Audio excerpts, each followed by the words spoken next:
সরিষা খেতে প্রকৃতির সাথে পড়ন্ত বিকেলে ছবি উঠাবো বলে আমরা হেঁটে হেঁটে সকলেই যাচ্ছি। সকলেই পরম আনন্দে সামনের দিকে এগোচ্ছি। দেখা যাক সরিষা ক্ষেত পাওয়া যায় কিনা।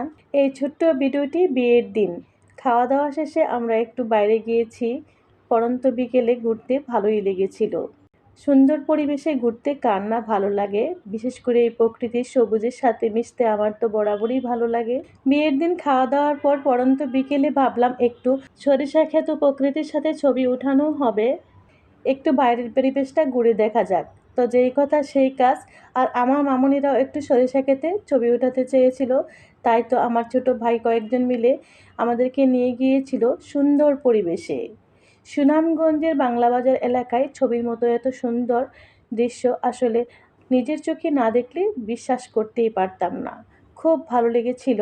সরিষা ক্ষেতে গিয়ে আমরা অনেকটা সময় ছিলাম, খুব ভালো সময় কাটিয়েছি, সুন্দর সুন্দর মুহূর্ত কাটিয়েছি। আর আমার মামুনিরাও খুব সুন্দর সুন্দর ছবি তুলে নিয়েছিল এইখানটায়।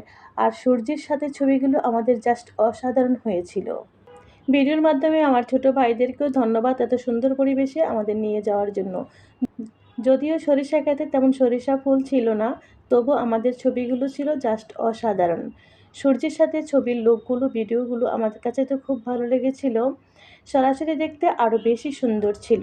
আর হ্যাঁ, আমার ছোট বোনের বিয়েতে গিয়েছিলাম। বিয়ের ভিডিওগুলো আপনাদের সাথে তো শেয়ারই করলাম না, একটু ব্যস্ততার জন্য। একে একে নিশ্চয়ই শেয়ার করব। পরন্ত বিকেলে প্রকৃতির সাথে ছোট্ট ভিডিওটি কেমন লেগেছে জানাতে ভুলবেন না। আজ এতটুকুই, আবারও কথা হবে সুন্দর একটি ভিডিওতে। ততক্ষণ ভালো থাকবেন। আল্লাহ হাফেজ।